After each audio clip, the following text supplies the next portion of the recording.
જય સ્વામિનારાયણ વિદ્યાર્થીઓ, આજે ધોરણ 8માં આપણે પુનરાવર્તનની ચર્ચા કરીશું. પાઠ 1 થી 10 પૂરા કર્યા અને સંપૂર્ણ અભ્યાસક્રમ આપણો ચાલી ગયો. હવે પુનરાવર્તન, એમાં પુનરાવર્તન 1 એની ચર્ચા કરીએ, કારણ કે એમાંથી પણ પ્રશ્નો પૂછાતા હોય છે. આમાં પહેલો પ્રશ્ન છે, નીચેના શબ્દોની સાચી જોડણી લખો. પ્રશ્ન 1, નીચેના શબ્દોની સાચી જોડણી લખો. બાળમિત્રો, જ્યારે લેખન કાર્ય કરવામાં આવે છે ત્યારે ઘણીવાર જોડણીના ફેરફારને કારણે અર્થનો અનર્થ થાય છે, અથવા તો લખેલું યોગ્ય લાગે નહીં. કોઈ વાંચન કરતું હોય, આપણું લખેલું વાંચે, પરીક્ષામાં તમે પ્રશ્નપત્રના ઉત્તર લખ્યા હોય અને જો જોડણી ખોટી હોય તો એના માર્ક્સ કપાતા હોય છે. એટલે અત્યારથી જ જોડણી લખવામાં થોડું ધ્યાન રાખવામાં આવે તો લખવાની, સાચી જોડણી લખવાની આદત પડે અને છેક સુધી એ જળવાઈ રહે. આમ તો જોડણીના નિયમો ઘણા બધા છે, પણ કેટલાક શબ્દોની જોડણી આપણે યાદ રાખીશું તો એ જોડણી લખવામાં તમને આગળ જતાં તકલીફ પડશે નહીં. અહીંયા જે 5 શબ્દો આપ્યા છે એ શબ્દો સમજીએ કે ભાઈ શબ્દ 1 છે. શબ્દ 1માં ચિનગારી શબ્દ છે. વિદ્યાર્થી મિત્રો જુઓ, ચિનગારી આ શબ્દની જોડણી અહીંયા ખોટી લખી છે. તો 4 અક્ષરનો શબ્દ છે. ચિનગારી એ શબ્દ 4 અક્ષરનો છે. હવે નિયમ, જોડણીનો એવો નિયમ છે કે ભાઈ 4 અક્ષરનો શબ્દ હોય અને એમાં રસ્વઈ દીર્ઘઈ કે રસ્વ દીર્ઘઉ આવતું હોય તો એનો નિયમ છે કે ભાઈ જો 4 અક્ષરનો શબ્દ હોય ગુજરાતી ભાષામાં, તેનો સૌથી પહેલો અક્ષર જે ઈ કે ઉ હોય તે રસ્વઈ કે રસ્વ ઉ આવે, અને છેલ્લો અક્ષર હોય એ દીર્ઘઈ કે દીર્ઘઉ આવે. દાખલા તરીકે તમે જુઓ કે ભાઈ ખિસકોલી, ખિસકોલી, તો આ 4 અક્ષરનો શબ્દ છે. તો એમાં આગળ આવતો જે શબ્દ છે એ શબ્દ જય સ્વામિનારાયણ, એ શબ્દ આગળનો શબ્દ રસ્વઈ આવે અને છેલ્લે આવતો શબ્દ દીર્ઘઈ આવે. આ જોડણીનો નિયમ ખાસ યાદ રાખો કે ભાઈ 4 અક્ષરનો શબ્દ હોય તો ગમે તે ગુજરાતી ભાષામાં લખતા હોઈએ ત્યારે એમાં પ્રથમ શબ્દ જે છે, પ્રથમ અક્ષર જે છે એ રસ્વઈ આવે અને છેલ્લો અક્ષર જે છે એ દીર્ઘઈ આવે છે. તો આ નિયમને અનુલક્ષીને અહીંયા એક શબ્દ ચિનગારી જે છે તો એમાં 4 અક્ષરનો શબ્દ હોવાથી ચ ન રસ્વઈ થશે, ચી ન ગા રી. આ જોડણીના નિયમ પ્રમાણે 4 અક્ષરનો શબ્દ હોવાથી એ રસ્વઈ અને દીર્ઘઈ આવશે. રસ્વઈ દીર્ઘઈમાં પણ ખ્યાલ હોવો જોઈએ કે ભાઈ આગળ આવે એ રસ્વઈ અને અક્ષરની પાછળ આવે તે દીર્ઘઈ. ત્યારબાદ કામિની શબ્દ છે. તો કામિની,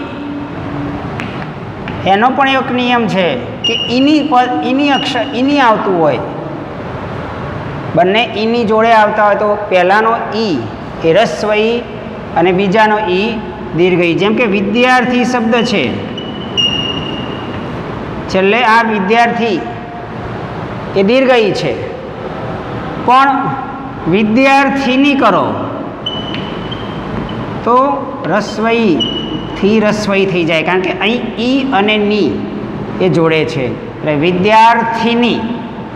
આ રીતે જોડણીમાં ફેરફાર થતો હોય છે.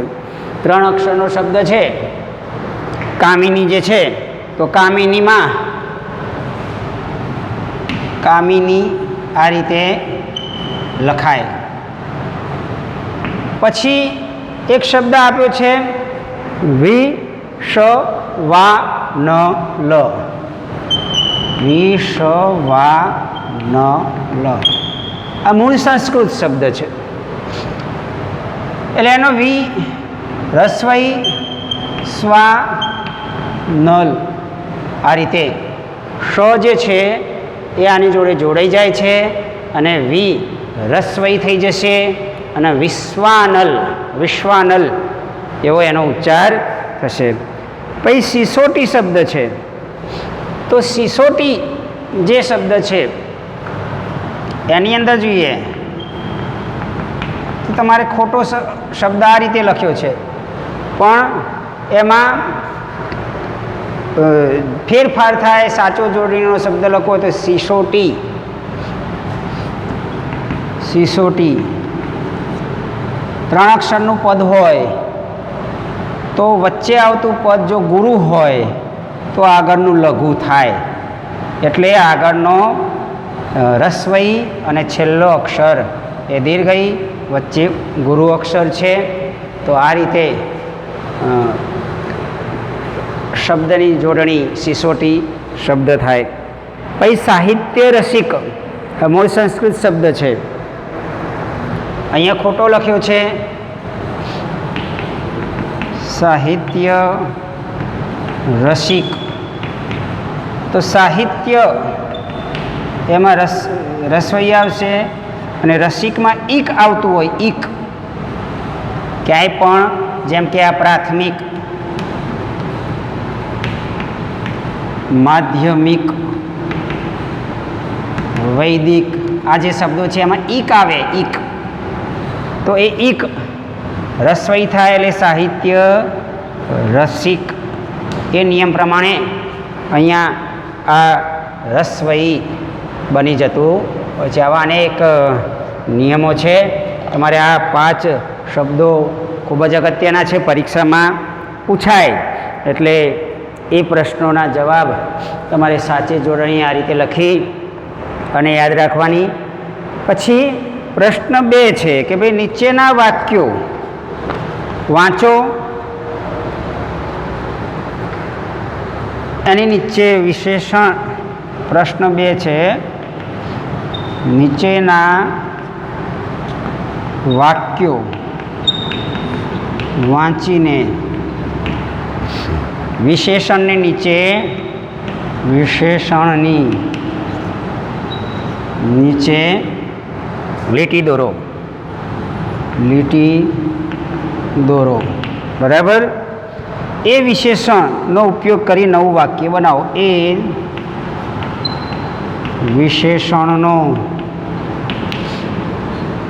ઉપયોગ કરી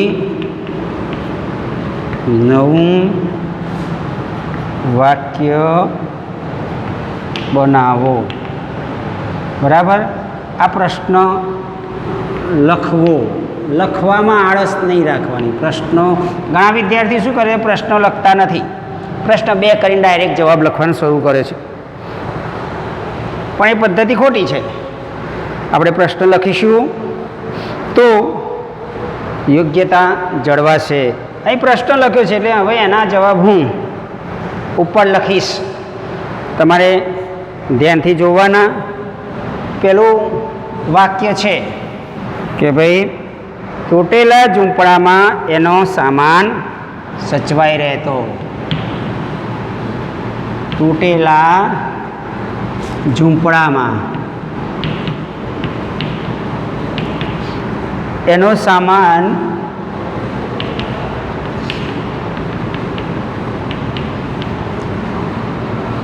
જળવાઈ રહેતો.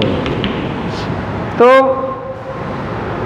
આ જે શબ્દ છે, વાક્ય છે, તેમાં વિશેષણ શોધવું હોય તો કેવો પ્રશ્ન પૂછાય? તમે ભણેલા છો વિશેષણ વિશે કે ભાઈ ઝૂંપડું તો કેવું? તો તૂટેલું. એટલે કે ભાઈ ઝૂંપડાનો વિશેષતા એ છે કે ભાઈ એ તૂટેલું છે, તો આ વિશેષણ. તૂટેલા ઝૂંપડામાં, ઝૂંપડું તૂટેલું છે તો વિશેષણને નીચે અંડરલાઈન કરી અને એનું તૂટેલાનો બીજું વાક્ય પ્રયોગ કરવાનો કે ભાઈ વાક્ય પ્રયોગ એવો કરીએ કે તૂટેલા ચશ્માથી જોઈ શકાતું નથી, એવો વાક્ય પ્રયોગ આપણે કરીએ. તૂટેલા ચશ્માથી જોઈ શકાતું નથી. બરાબર છે. તૂટેલા વિશેષણ છે, એનો બીજો વાક્ય પ્રયોગ કર્યો. હવે વાક્ય બીજું છે કે ભાઈ ધૂળિયે માર્ગ ચાલ. ધૂળિયે માર્ગ કાવ્ય છે. ધૂળિયે માર્ગ ચાલ. તો અહીં માર્ગ કેવો છે? તો ધૂળિયો. તો ધૂળિયો શબ્દ જે છે એ વિશેષણ છે, એનું વાક્યમાં પ્રયોગ કરી અને આપણે લખીએ તો તમે ધૂળિયે માર્ગ જે કોઈ ચાલે આપણા જેવો સાથ. એ કાવ્ય છે. કોણે કીધું ગરીબ છીએ, કોણે કીધું રાખ, કે ભાઈ ધૂળિયે માર્ગ કંઈક મળે જો આપણા જેવો સાથ. આખી કવિતા તમે ભણી ચૂક્યા છો મકરંદ દવેની. એના આધારે તમે વાક્ય બનાવો. વિશેષણ છે ધૂળિયે, તેનું વાક્ય બને કે ભાઈ ધૂળિયા માર્ગ પર આપણા જેવાનો અનેક લોકોનો સાથ મળે છે. તો એનું વાક્ય પ્રયોગ લઈએ કે ભાઈ ધૂળિયા માર્ગમાં, આપણા ધૂળિયા માર્ગ પર આપણા જેવા આપણા સરખા જ, આપણા જેવા જ સમાન લોકોનો સાથ જરૂર મળે છે. હા, કે ભાઈ સાદું જીવન જીવતા હોય એ લોકોને પાસે લોકો ખાસ આવે, એમને સહકાર મળી રહેતો હોય છે. ત્યારબાદ આછું અંધારું ને આછો ઉજાસ હતો. આછું અંધારું ને આછો ઉજાસ હતો. આ વાક્ય જે છે એમાં બે વિશેષણ છે. અંધારું અને ઉજાસ એ સંજ્ઞા છે, પણ કેવું અંધારું? તો આછું. અને કેવો ઉજાસ? તો આછો ઉજાસ. આ બંને વિશેષણનો ઉપયોગ કરી આપણે એનો વાક્ય પ્રયોગ કરીએ તો આછું અને આછો, કે ભાઈ માની સાડીમાં આછું ભરતકામ કરાવજો અને આછો રંગ છંટાવજો. માની સાડીમાં આછું ભરતકામ કરાવજો અને આછો રંગ છંટાવજો. આ રીતે આનો વાક્ય પ્રયોગ થાય. પછી પ્રશ્ન 3 છે કે ભાઈ નીચેના શબ્દોને શબ્દકોશના ક્રમમાં ગોઠવો. નીચેના શબ્દોને શબ્દકોશમાં ક્રમમાં ગોઠવો. પ્રશ્ન છે ક્રમમાં ગોઠવો. તો અહીંયા શબ્દો આપ્યા છે પ્રાર્થના, વિશ્વાનલ, પ્રાર્થના, પછી વિશ્વાનલ, પછી શબ્દ આપ્યો છે ઠંડી, ઠંડી, પછી શ્વાસ, ભેર અને શ્રીમંત શબ્દ છે, શ્રીમંત. તો આ શબ્દોને શબ્દકોશ કરવામાં આવે. શબ્દકોશ તમે જોયો છે, ડિક્શનરી, જેમ અંગ્રેજીની ડિક્શનરી હોય એ આલ્ફાબેટ પ્રમાણે આવે. પહેલાં એ વાળા શબ્દો આવે, પછી બી, પછી સી, પછી ડી. એમ ક ખ ગ ગ ચ છ જ જ ટ ઠ ડ ઢ એમ શબ્દકોશમાં પણ કર્માનુસાર શબ્દો આવે છે. તો અહીંયા કક્કાવાળી પ્રમાણે જોઈએ શબ્દકોશ પ્રમાણે તો ક ખ ગ ગ ચ છ જ જ ટ ઠ ડ ટ સુધી કોઈ શબ્દ નથી, પણ ઠ શબ્દ છે. તો પહેલો જે આવે છે એ ઠંડી, એનો જવાબ છે પહેલો શબ્દ ક્રમમાં આવશે ઠંડી. ટ ઠ ડ ઢ અણ ત થ દ ધ એમ બોલતા જઈએ તો છે વચ્ચે આવશે પ. તો પ વાળો શબ્દ છે પ્રાર્થના, અને પ પછી આવશે પ ફ બ ભ ય ર લ વ. આમાં વ વાળા બે પદ છે, સોરી એક જ છે, વિશ્વાનલ. હા, તો વિશ્વાનલ આવશે. પછી શ, ચોથા નંબરે શ, શ્રીમંત આવશે. અને પછી શ્વાસ એટલે પાંચમો આવશે શ્રીમંત.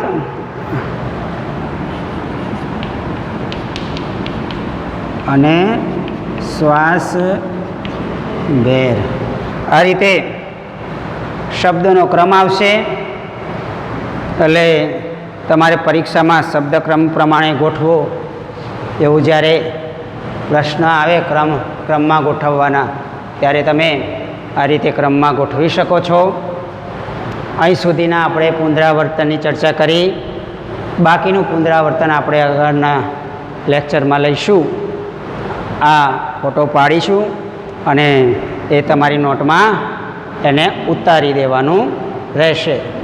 જય સ્વામિનારાયણ.